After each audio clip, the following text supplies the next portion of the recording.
শীর্ষ চীনা কোম্পানিগুলোকে বাংলাদেশে বিনিয়োগের আহ্বান জানিয়েছেন প্রধান উপদেষ্টা ডক্টর মোহাম্মদ ইউনূস। শুক্রবার প্রধান উপদেষ্টার প্রেস উইংয়ের পক্ষ থেকে জানানো হয়, চীনে সফররত প্রধান উপদেষ্টা 4টি বৈঠক করেছেন, যেখানে তিনি চীনের 100 জনেরও বেশি শীর্ষস্থানীয় উদ্যোক্তা ও সিইওর সঙ্গে আলোচনা করেন। প্রধান উপদেষ্টা চীনা বিনিয়োগকারীদের উদ্দেশ্যে বলেন, বাংলাদেশ এখন ব্যবসার জন্য উন্মুক্ত। আপনারা কারখানা বাংলাদেশে স্থানান্তর করতে পারেন, কারণ আমাদের দেশ কোনো বাণিজ্য বিধিনিষেধ নেই। এটি বিদেশি সরাসরি বিনিয়োগকারীদের জন্য সেরা প্রতিযোগিতামূলক সুবিধা এবং সুযোগ প্রদান করে। ডক্টর ইউনূস বলেন, বাংলাদেশে আপনার কারখানা স্থাপনের এটি সেরা সময়।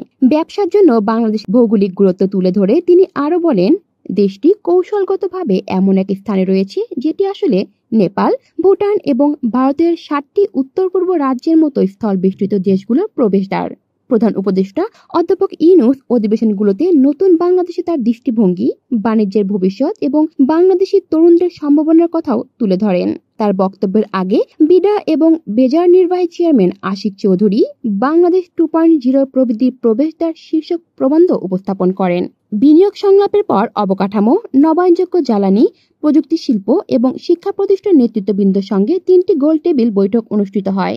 বিশ্বের বৃহত্তম সৌর প্যানেল উৎপাদনকারী কোম্পানি লঙ্গি, মোবাইল ফোন নির্মাতা প্রতিষ্ঠান Oppo, China civil engineering construction company Hisense international, Gaotu education technology group, China biotech and pharmaceuticals valley, China internet, China machinery engineering corporation এবং চায়না রেলওয়ে ইন্টারন্যাশনাল গ্রুপের মতো শীর্ষস্থানীয় চীনা কোম্পানির ঊর্ধ্বতন কর্মকর্তা ও সিইওরা গোলটেবিল বৈঠকে যোগ দেন।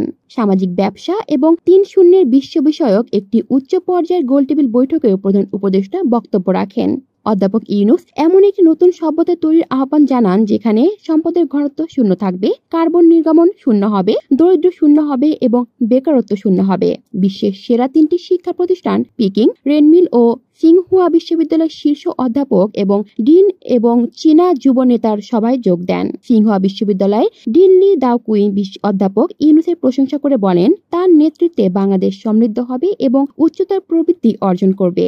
বাংলাদেশি আমলা ও নীতি নির্ধারকদের সঙ্গে চীনের অসাধারণ উন্নয়নের ওপর শিক্ষা বিষয়ক অভিজ্ঞতা বিনিময়ের জন্য প্রস্তাব দেন তিনি।